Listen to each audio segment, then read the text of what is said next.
If you can relate to any of the following statements, then you are not following a product plan. So, are you suffering from shiny object syndrome and you want to make everything? Are you wanting to start multiple stores without the first one being successful? Are you creating products that don't actually go together?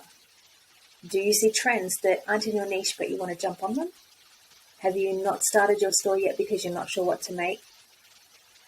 Have you started a store and you're not getting enough visits or sales?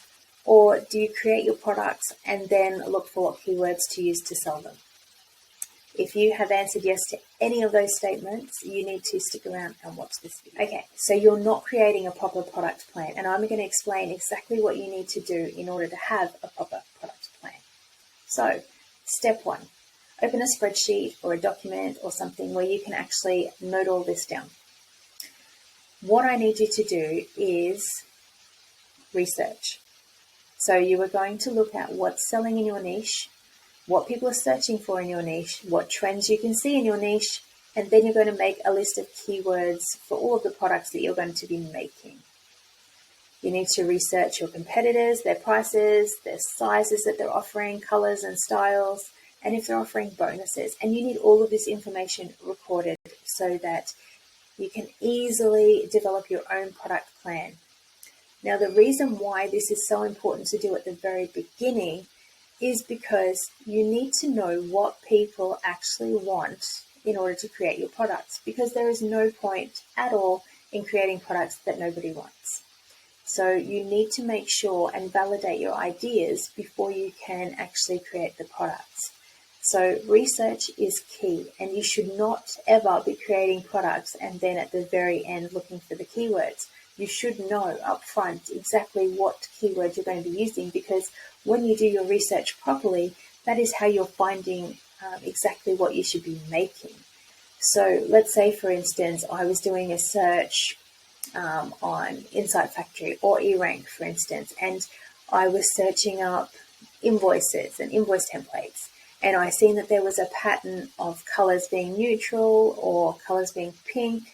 Those are the things that I'll be looking at, focusing on. And then I would also be going through and writing down all of the keywords that people are looking up to find these things. So you need all of this information up front so that you can develop a proper product plan. Now, when it comes to a product plan, the best way to do it is to analyze this information that you have, decide what are the most beneficial products to add to your store. So what are the things that have a good search volume or a good sales volume that are actually going through, but they have like lower competition. They're not extremely high competition, like over 50,000 listings, etc. You want to have something that's low, because the lower the competition at the beginning when you're getting started, the better for you, because there's more chance of you being found in search results. So when you create your product plan, you're basically going to have, I use a spreadsheet, so I would have like a left-hand column that says what the product is that I'm creating. Then I'd have another column that says the size of those products I'm going to be creating. So if it's in like 5 different sizes, I list all of those out beside that product so that I know I've got to do all those sizes when I create them.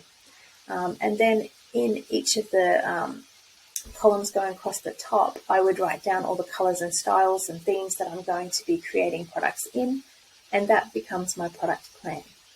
So in order for my product plan to be workable, because it's in a spreadsheet, I use a color key and I color in the cells depending on what stage it is at. So for instance, I might have a color that is for a draft, a color that's for doing my mock-ups, a color for my download instructions, and then a color for actually listing it, or even saving as a draft and then publishing it. So it just depends what you want to have and what your process is. But that is basically a product plan. Now you need to work your way through a product plan and actually be consistent with it. And it should take you months to fill your store using a product plan if you've done it properly. So it might even take you longer. So if you don't have a great deal of time to dedicate to it, it could take you 12 months to actually fill out your store following a product plan. But once you've got that plan, you just zone in and you don't get distracted as easily by everything else. because you know exactly what you're making for your store. You know exactly what's selling, and you can just follow that plan and get it done.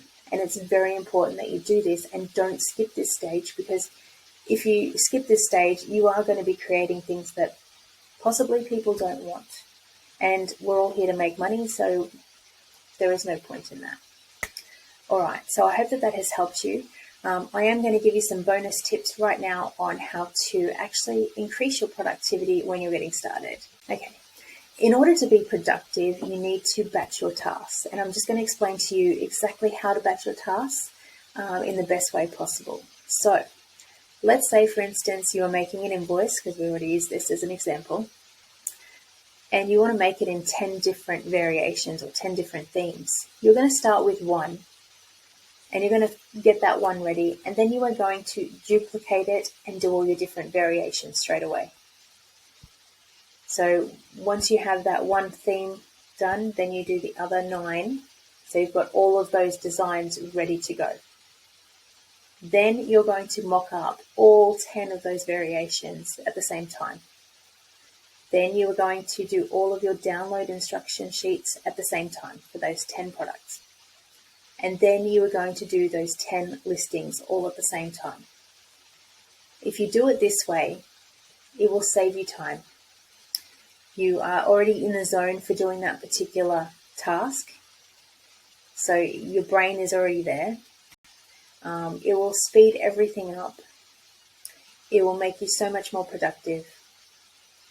It does take a little while to get used to doing it this way, but once you have the hang of it, your skills improve really quickly, because you're doing this over and over again in a short period of time, so you get faster at it. And you don't have to publish all of your listings at once. You can just save them as drafts and just filter them out as you need to, so maybe 1 a day or 2 a day. And so this actually speeds up everything really, really quickly, and it's one of the best tips that I could possibly give you. So batch your tasks. Anyway, I hope that this video has helped you today. If you've got any questions at all, as always, just reach out. Have a great day.